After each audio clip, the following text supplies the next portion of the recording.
I'm super excited tonight to have some awesome guests join us. We have a great lineup tonight. I am very honored to be here on behalf of the Native Wellness Institute. We have the Noise Foundation that is sponsoring tonight's late night. So we want to say Lim Lim to the Noise Foundation.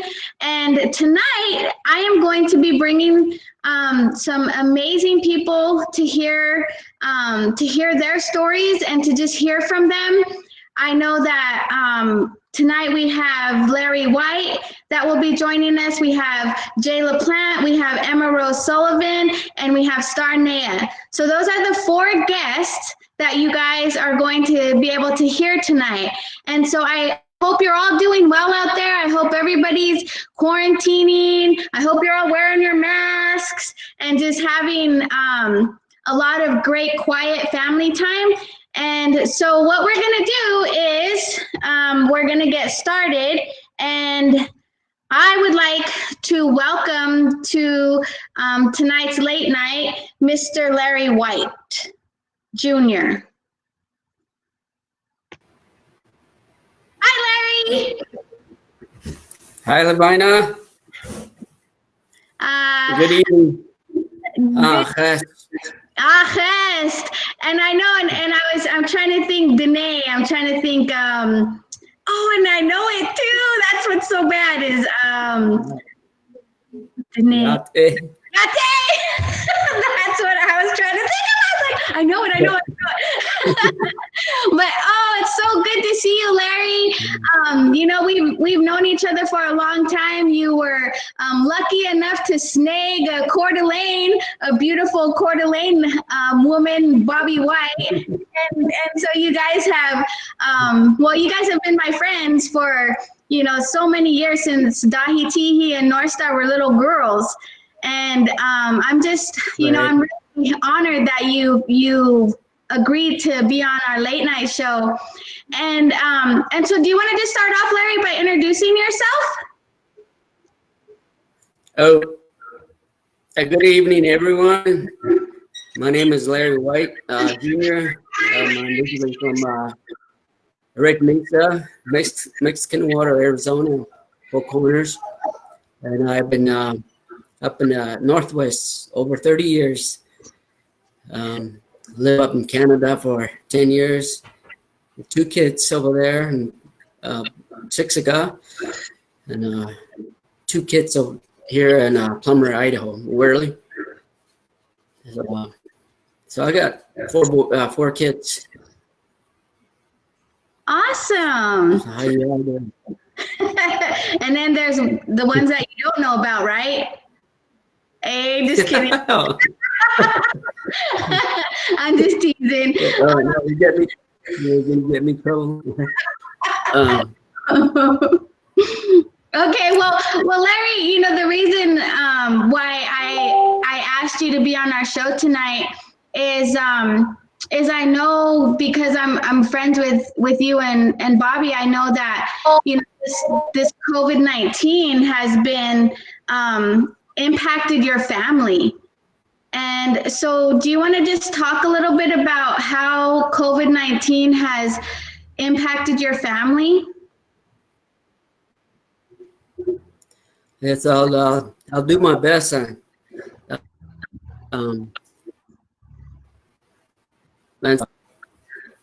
Away from home, living away from home, and it's hard to don't really know what's going on down there, but my understanding was like, as a one person was in trouble and came back to the reservation, and it's not far from where I'm at, where I would live. Anyways, and then somehow, I don't know how, my family got that virus, and then I didn't even know about that. My sister was my baby sister, last one. My baby sister was started feeling sick, I guess, and then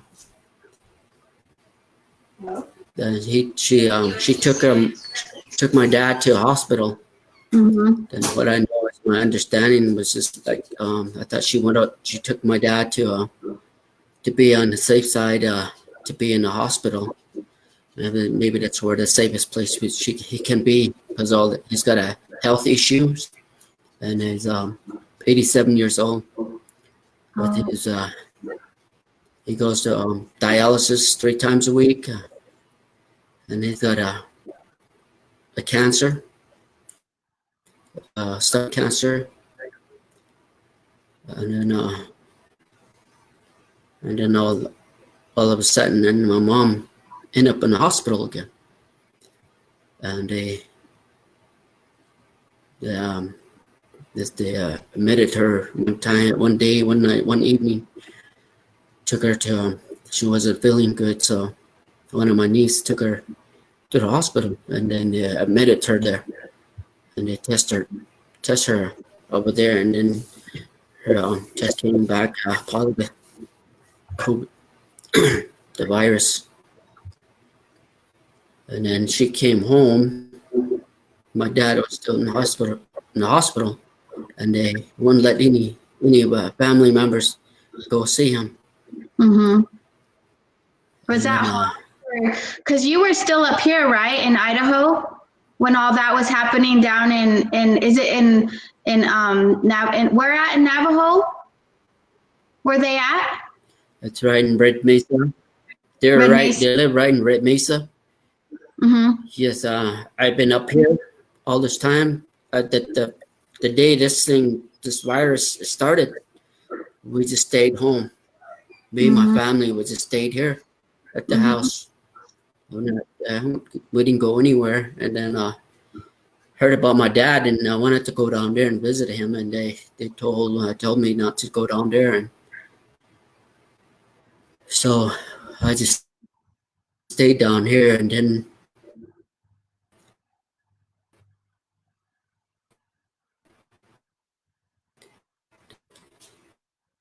my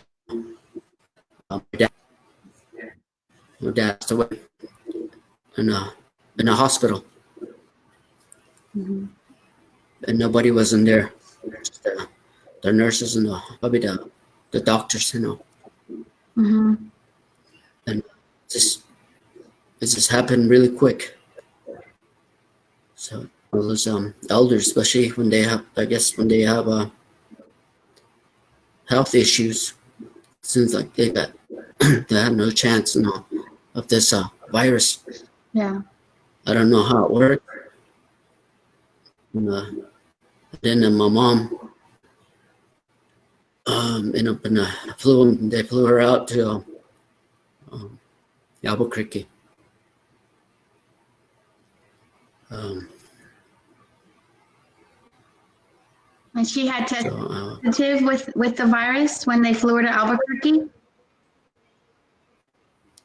Yes, she did.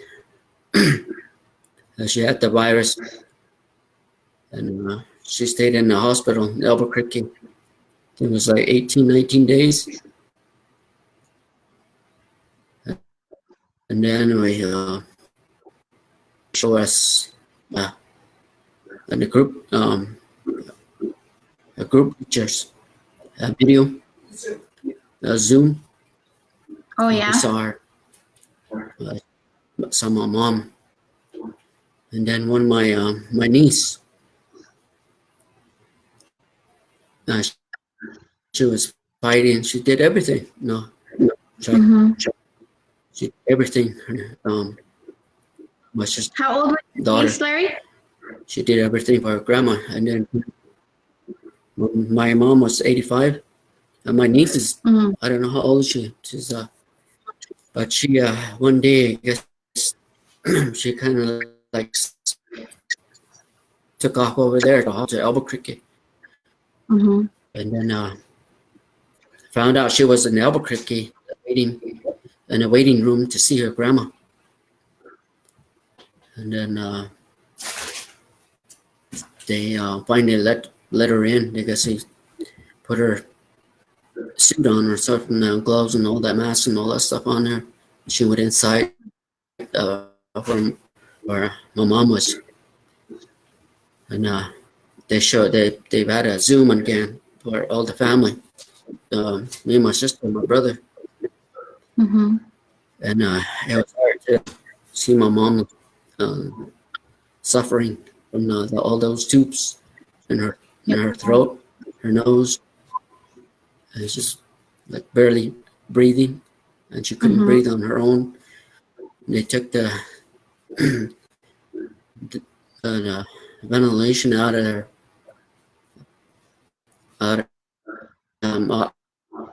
off of her, and then she only 30 minutes. Then she put her back on. So my niece was over there, and then that's the last time I said my. All I said was, "I love my mom. I love you, Mom," and that was it. And I couldn't take it, and I just got off the group. I prayed for my parents when did the day started. There's a lot of people there going through around the local areas. That's hard. And it's hard for me to talk about it, And it's all of us, my sister and my brothers. Yeah. I don't know how it works. So Larry, if you could tell people one thing, what do you want people to know about this virus? What can you tell them? You just gotta stay home. Just stay home and that's all you gotta do is just stay home and just be away from the crowds, right? Away from the group.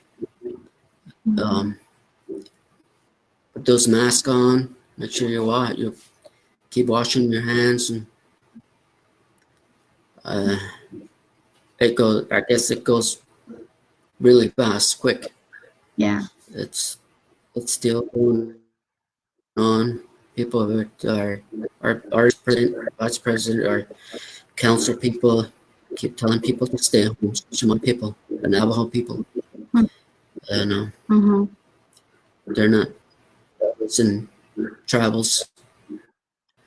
But I just want to say out to all the people that listening, just stay home. It's very important. Then you can go.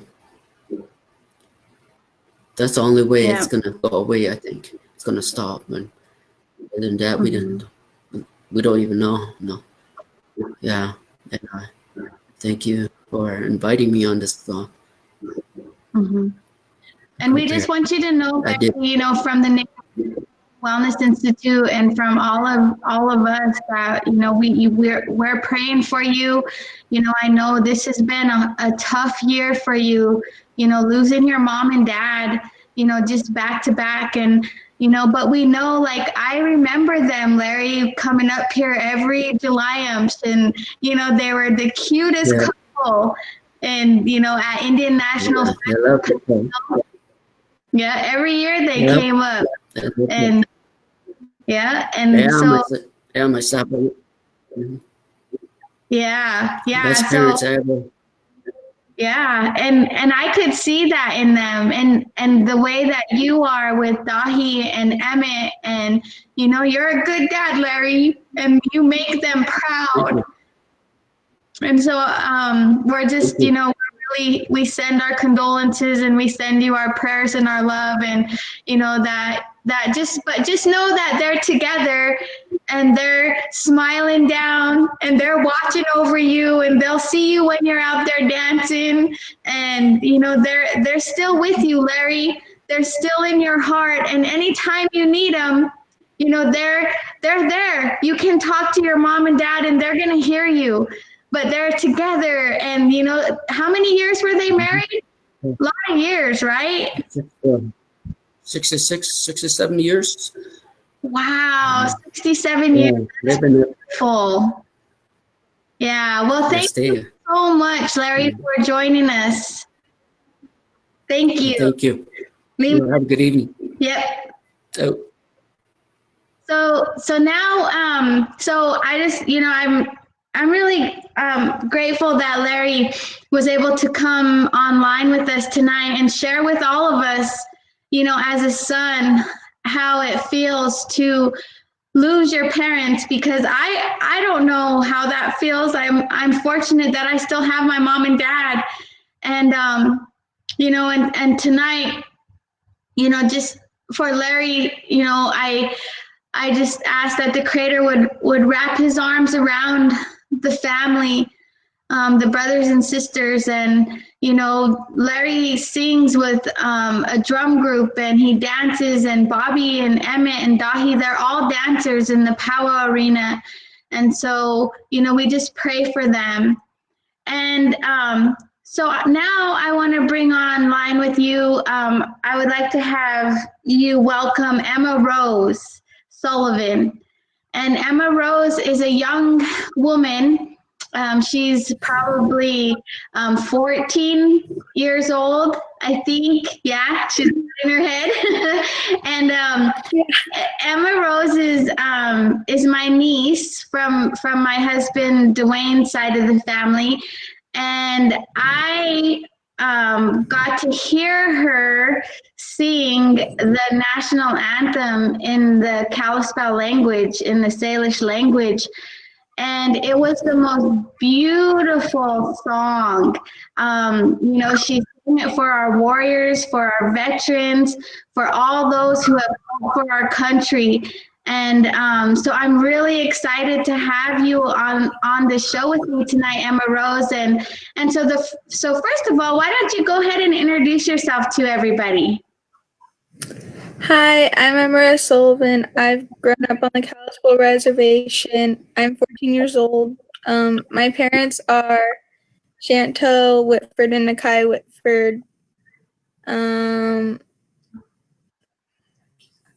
I go to Cusick High School, and I like to sing. Okay, so Chantel, you know, you're, you know, like very young, and so what do you think about this COVID-19? Like, how has it impacted you? It's scary. I have a little brother with asthma, so we have been home as much as we can as a family. I miss my friends, and I'm looking forward to seeing them after the time's over. But you just been. So what have you been doing to take up your time? We got 2 pigs and 2 cows. Wow, that's cool. Yeah. So you're having to take care of animals? Yeah, and then we've just been going on a lot of walks and doing house projects. Oh, that's great. Wow. So what do you so what interested you in learning well, what interested you in singing to begin with? I've always loved to sing since I was little, but as I got older, I got more into it. And then one year our school had a Christmas program, and I just got into junior high, and they were allowing the junior high students to sing with the elementary kids. Mm-hmm. So I signed up for it, and at first I was just gonna sing with the group, but then one of the girls got sick and she couldn't sing, so I offered to take her solo. Mm-hmm. So I did, and then I did really good, I guess. And then I just kind of kicked off from there. And then last year for the 4th of July, the Quest asked me to sing the national anthem in Salish for their fireworks show. Mm-hmm. So I sang at that, and then earlier this year, I sang at the Gonzaga game. Awesome. Was that pretty cool? Yeah, it was a lot of fun. Oh, that's cool. Well, that's why I wanted you to come on. So why don't you go ahead? Is your voice ready? Do you have to do any kind of like little exercises? You're good to go. All right. Well, let's hear it.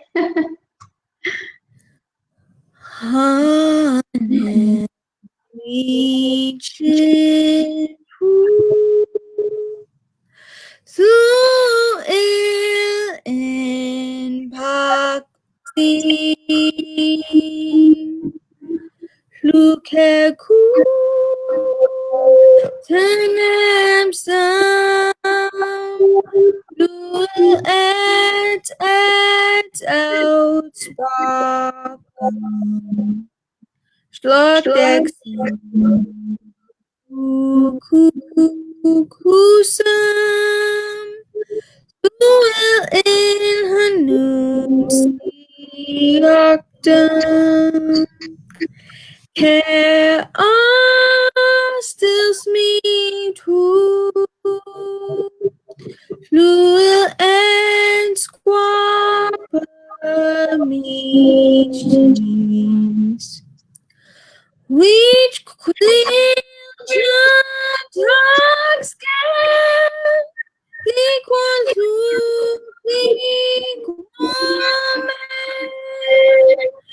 we need to go till shame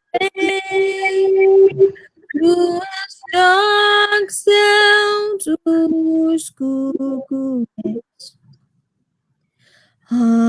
Puti yati Luke has stock sound.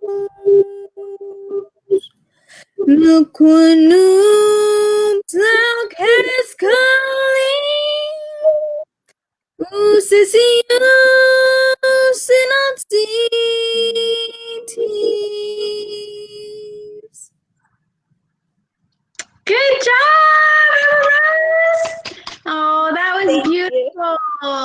So Emma Rose, it just gave me chills to hear you sing in our language. And, it's really difficult. And I just want you to know that, you're honoring your ancestors. They are so proud of you for learning your language and being able to sing in your language. And it's just amazing to see how proud that you're making your ancestors and your mom and your dad and all of our family. We're just so proud of you, Emma Rose. And I hope that you continue on this journey of learning the language and singing and taking those challenges. It's so awesome to see that in young people. So I'm cheering you on, Emma Rose. Thank you. So is there any last little things you want to say to everybody before you go? Stay home, stay healthy, stay safe. Wash your hands. Do your homework, keep up with everything. And stay away from boys, right? Yeah. I'm throwing that in for Uncle Dwayne because you look beautiful. And I know it's going to be like, oh my gosh, the boys are going to start looking at her just like they look at North Star. So, all right. Well, thank you, Emma Rose, for joining us tonight. I appreciate you very much. Yep. Okay, so now we are going to move into this late night, and we're going to have another very special guest who I've known for many, many years, Mr. Jay LaPlante. Hey, how you doing?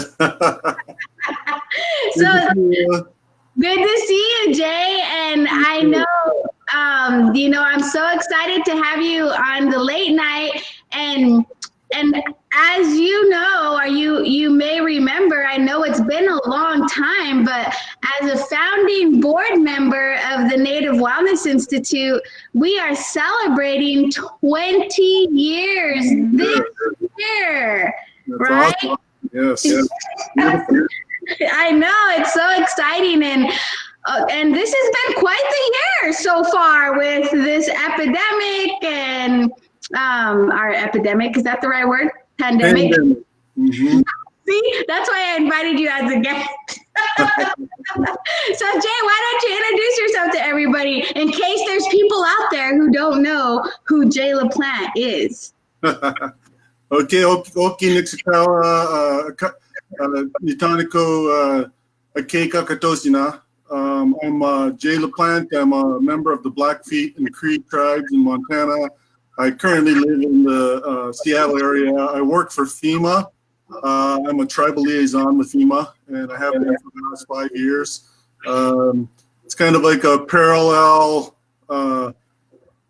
sister job, brother job to what the Native Wellness Institute does. It's wellness, it's just a different kind of wellness. Awesome. So what do you do, Jay, as a tribal liaison for FEMA? So tribal liaisons, I feel like what I do is I represent Native people on the inside of the federal government. That's my job. You know, I feel like I'm all about tribes, making sure that tribes get what they deserve. So basically what we do is respond to mostly natural disasters. We do some work in other things like, school shootings and, active shooters and stuff like that. But primarily it's natural disasters, so flooding and earthquakes and fires and things like that. And so my job is to support tribal communities when these things happen, to make sure that tribes get all the resources and the support that they need to before, during, and after the disaster happens. So that's my job. Okay. So if I have 7 kids and 3 grandkids, do I count as a tribe? So I get some of that money, or does it work like that? And you're the big chiefess. Yeah, I got my chief hat on. No, I'm just teasing. But so how has, okay, so it sounds like you guys wear a variety of hats depending on what's going on in the world. Then your job changes. So you do this, you do that, depending on what's going on. So as a tribal liaison, how have you responded to this pandemic? I mean, this must have turned your job upside down. Are you guys just on your feet running, trying to figure out how to help people? Yeah, so it's you're right, exactly. Because normally we respond to natural disasters. This is a public health incident. It's a public health crisis. It's obviously a worldwide problem that's happening right now. And so our job as a tribal liaison, my job is to support the 271 federally recognized tribes in Oregon, Washington, Idaho, and Alaska to make sure that they get everything that they are entitled to in terms of support and resources under the Stafford Act, and also through whatever means. So Health and Human Services had the primary public health responsibility. FEMA has the operational responsibility. So basically what we're doing is helping kind of coordinate, sort of like put the skeleton to it all, while Health and Human Services provides a lot of the medical and health support, all of that. So since the beginning of March, we were working 12-hour days, 7 days a week, sometimes more than that. Some of my colleagues are still working those long hours. There's so many people, as we all know, first responders, all kinds of people out there who are working to support families like Larry and all of our families to not only stop the spread of this virus, but to just help communities stabilize and to get beyond this and to recover from it eventually once it's finally over. And one of the things I was thinking about is that, tribal people, we have been through these before, haven't we? We've been through these outbreaks before. Our people are extremely resilient people. We're very, very, very strong people. We're very smart people. And I think what I see our people doing in our tribal communities is turning toward to one another to help one another and draw on that resilience that we have. And so for me, I feel like my job as a tribal liaison is just to tap into that and make sure that whatever it is a tribe finds to be a solution for itself is to help them to do that, whatever that is. If they need the masks, or if they need the to set up a quarantine facility or whatever it is, that's kind of what our job is to help tribes get that. Right. Wow. That's a big job, Jay. I mean, that must be taking an enormous amount of time and coordination and communication and, to be able to try to provide those services. And, just like how, we all kind of know, like, it actually hit national news, which, it's, a lot of times for our people, it takes so much for us to even hit national news. But unfortunately, with this outbreak, we know that Navajo Nation has some of the highest numbers. But overall, from your perspective, what has the impact of COVID-19 been in our communities? How has it impacted our communities? So yes, the problem with anything, as we know with the Native Wellness Institute, we're already suffering from trauma, right? We already had trauma in our communities before anything, before alcoholism or drug addiction or any of the problems that we have in our communities, and now we have this thing. It's another problem, and so we already had stress, right? Big stress in our communities. And I feel like that stress is that thing. It's that thing that you can't really see. You can kind of see it. You can see it in people's behaviors. You can see it in how we, how we treat one another. And so I think it's how we take care of ourselves. And so I think our people are, just under a lot of stress. And so the communities such as Navajo Nation, obviously, what's happening is I think the rest of the country is slow to respond to assist and support a community, particularly like the Navajo Nation, who really, really needs it. FEMA is there. Some of the people I work with are actually down there right now, and we continue to be there. But I feel like there's funding that got held up in Congress, and there's hoops that tribes have to jump through to get that money that they need, and these are things that we have no control over, and it's really tough. And so, and then our people are that just causes more stress for our people. But I feel like what I see happening in communities all over, and some tribes have a high proportion, a high number of cases. I feel like one case is too many, right? Right. We have a lot of cases. Some tribes have lots of cases. Some tribes have no cases of COVID. But what they're doing is just trying to find whatever they can to help, to stop the spread, and to keep people safe. Mm-hmm. Right.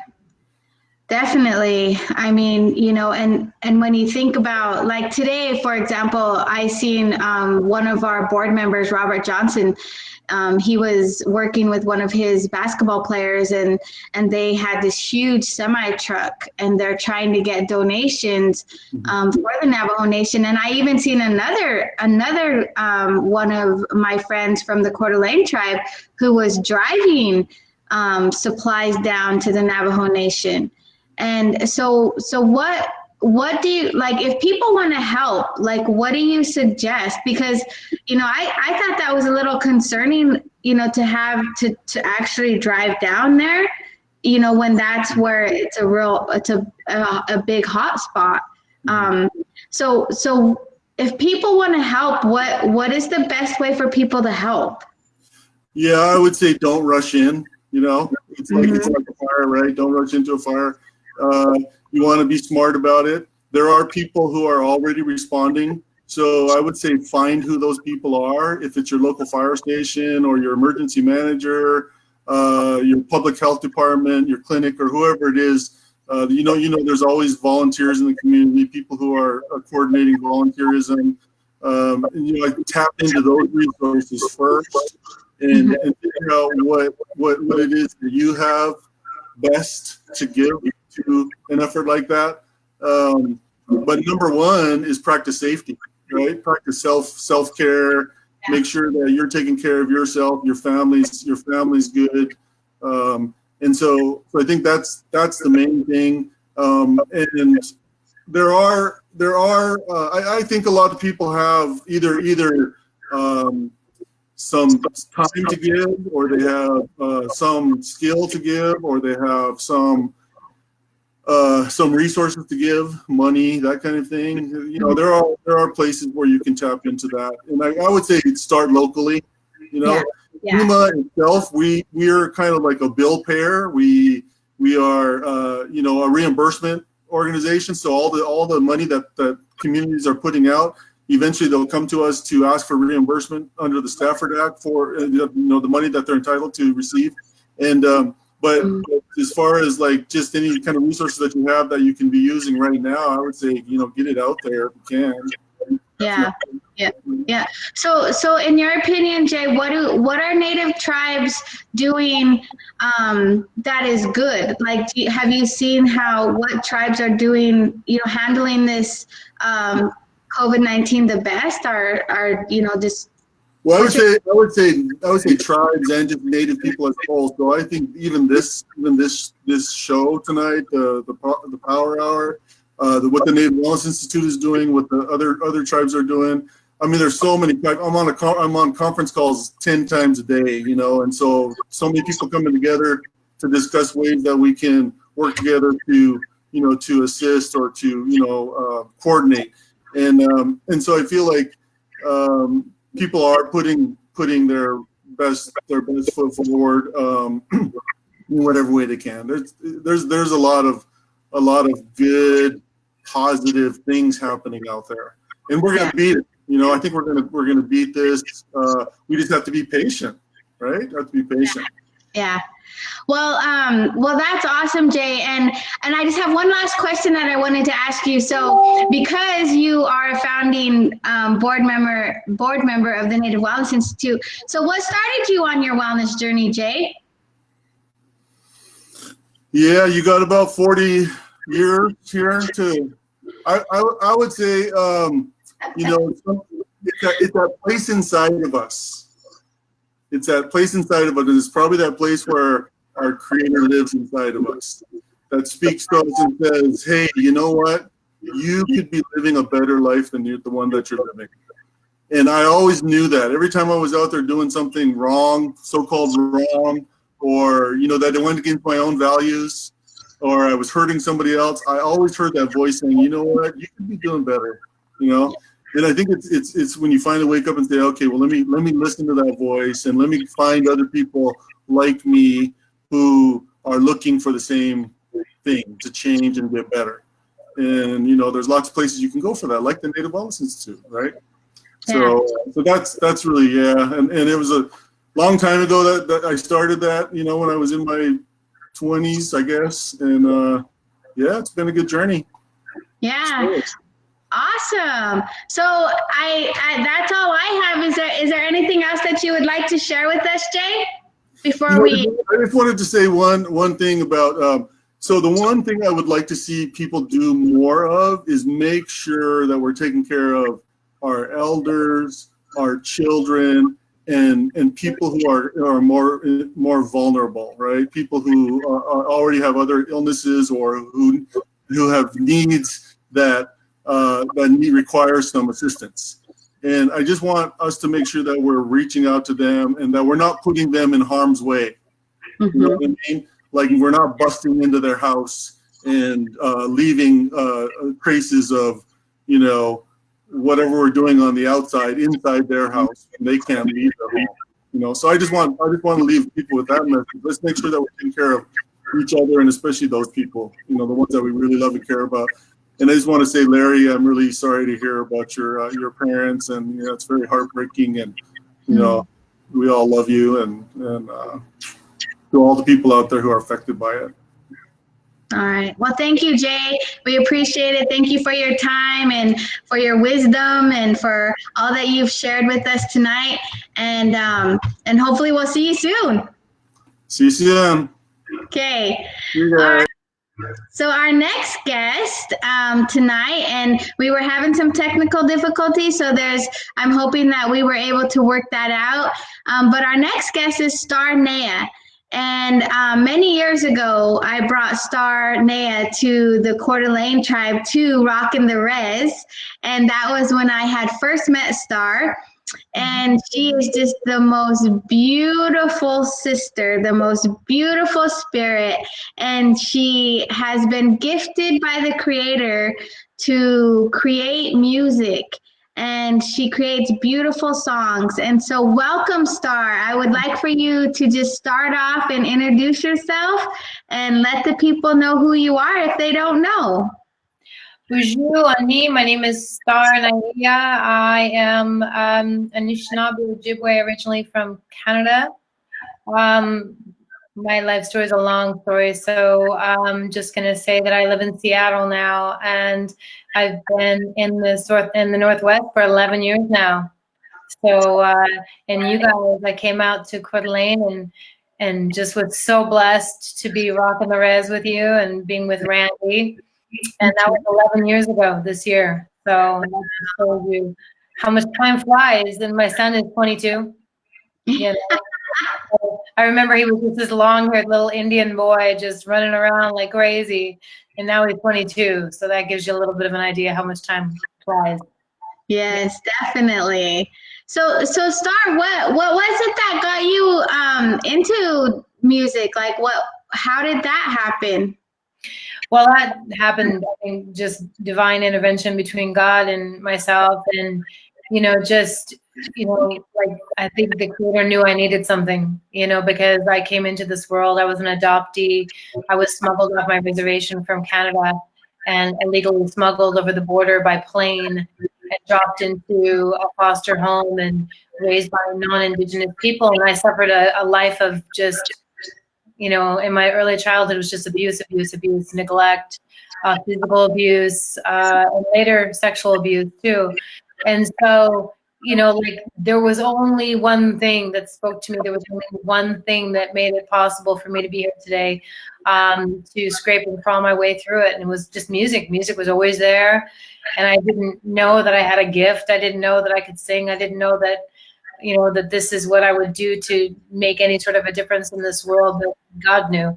So, it's just about listening to that voice and really kind of when you have that purpose, when you find that one thing that has been given to you, that's like your lifeline. You hone in on it. You just zoom in on it and you make it yours and, work your craft. And, and then throughout life, you realize that you want to share that. It's not just about you. It's about what can I do to give back? And so that's when I started to be a youth wellness advocate and taking my music and making sure that kids knew that joy. The same kind of joy that I felt when I was a kid. Wow, look what I can do when I can be creative, when I can sing. My whole world opens up. My heart isn't aching as much anymore. And so that's what's so, rewarding, I think, about now going from just as being this child suffering trauma myself to discovering music and now helping other children who are traumatized. Mm-hmm. Wow, that's so amazing. And you think about, because so many of our people have had so much trauma in their lives. And even right now, as we're in this pandemic, as, we are having to stay home. And I know, like I seen your post where, just trying to make rent, right? Especially for musicians and artists. And, it's just like, we don't even consultants, right? We don't have the option of unemployment. We don't have the option to be able to have any kind of income right now. And so it's just like, it's extremely stressful. And, so I know that in whatever ways, the Creator God is, He's testing our faith, right? He's testing us to, sometimes we have to get down on our knees and we have to, say, I can't do anything about this. I can't fix it. I can't change it. I can't, create money to come in front of me.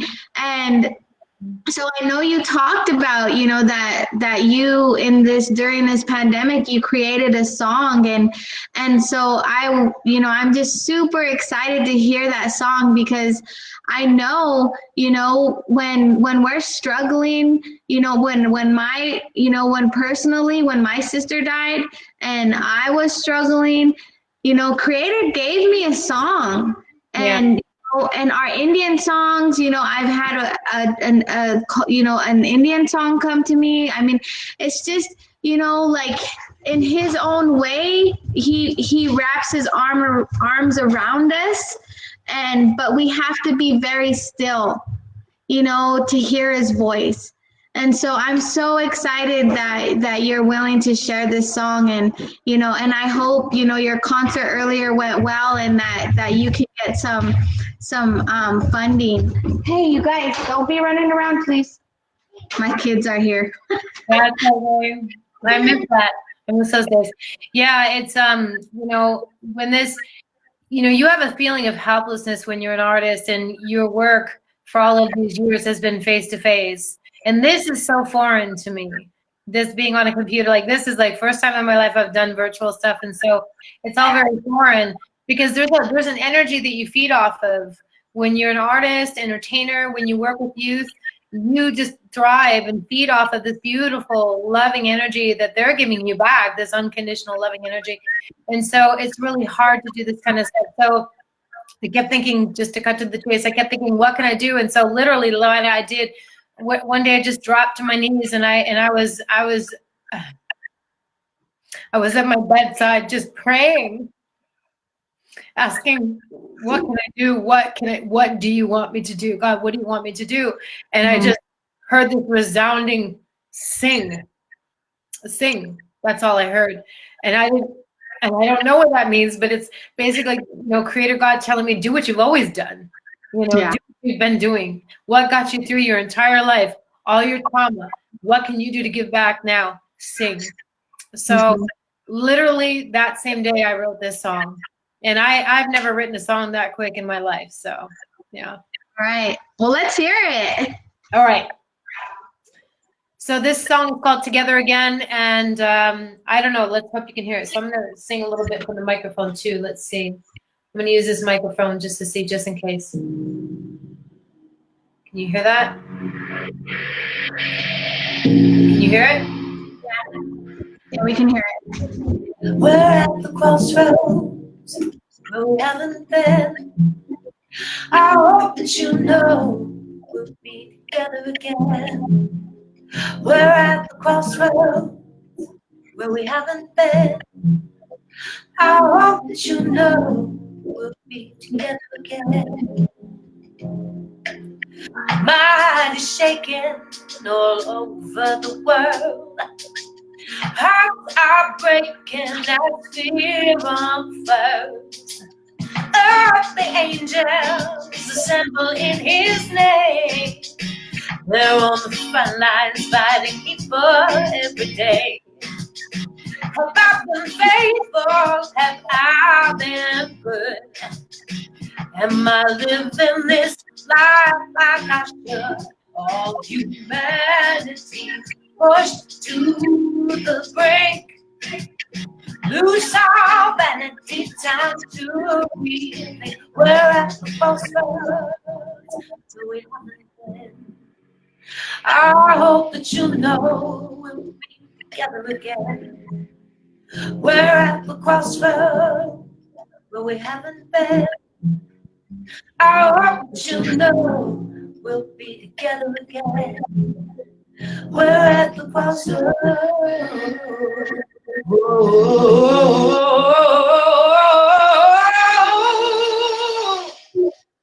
Wow. Standing at the crossroads, which way do I go? Praying for my path, mercy for my soul. Standing at the crossroads, which way do I go? Praying for my path, mercy for my soul.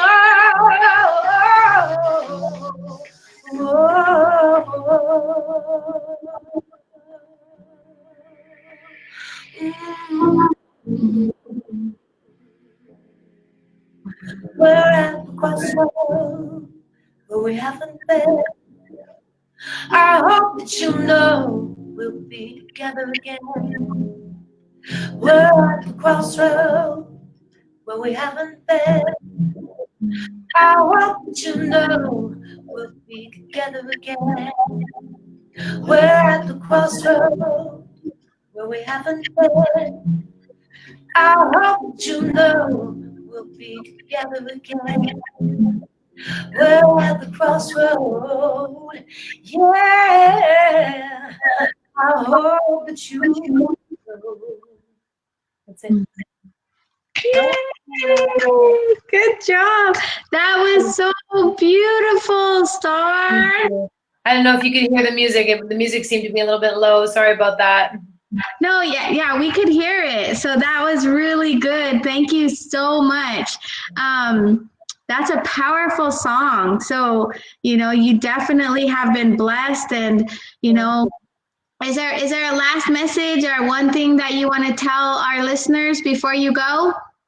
I'm just going to echo what Jay LaPlante said. I'm sending out my prayers to Larry White Jr., to his entire family, my son's family on the Navajo Nation, his whole family, my son's father, my son's grandfather, grandmother, they all came down with COVID-19 as well. So we are keeping them in our prayers. From what I heard, they're doing well. And Grandpa, his Nali is, he's got kidney issues, he's got underlying health issues. So we're just keeping him in our prayers. But from what I hear, the good news is that they're doing well. And so that's a blessing. So, we just want to, send out our prayers and our love to everybody and tell them that Indigenous people are incredibly resilient, and we know how to hide. We know how to stay safe. And so this is not a joke. This is not true. This is a real virus. Stay home, stay safe.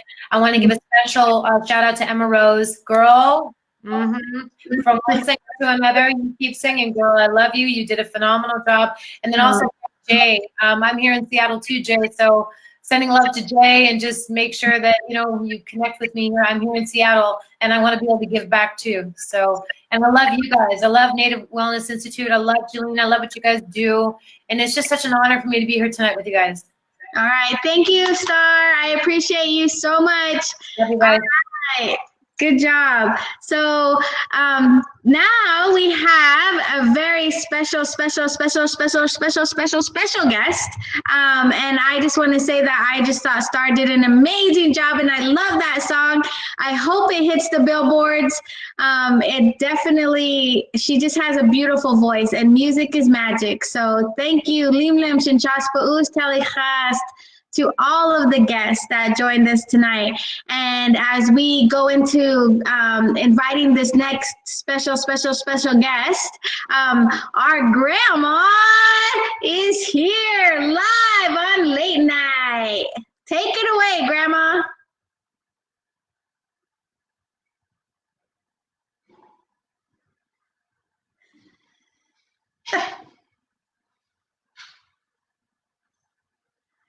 Uh-oh, I can't hear you, Grandma.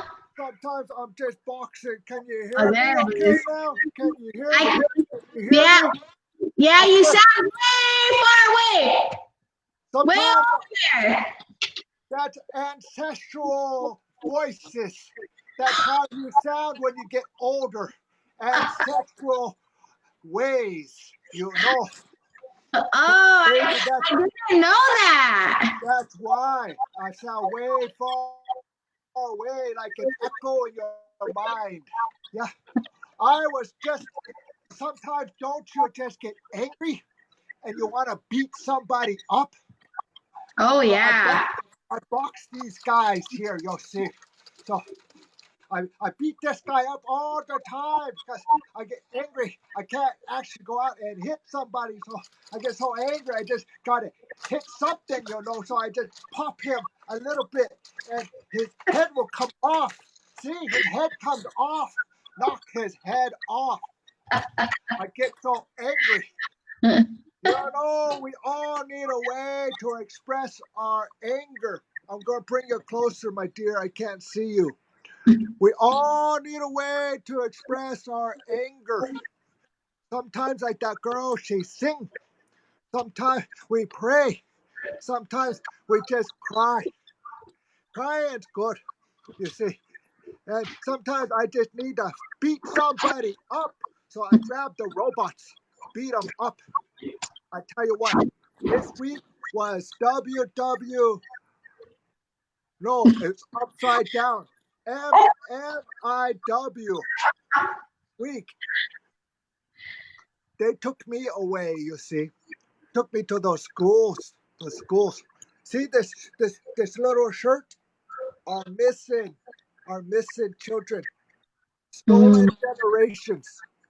This in remembrance of all those little childrens. We can't forget them, you know, my dear. You know? Yeah. And so I always remember them because I went to school with them. I wonder how many more relatives I would have if they made it. You know, it hurts my heart and sometimes it makes me angry. But you know, we're still here. Mm-hmm. I love you. I love all our people. I'm proud of our people. We're doing a good job during this pandemic. So I don't have much more to say. I just want to say that love yourself, love your families, love your people. Your ancestors love you. Okay, I gotta go now. Love you guys. I gotta go beat up this blue guy. He's staring mean at me. Okay, okay.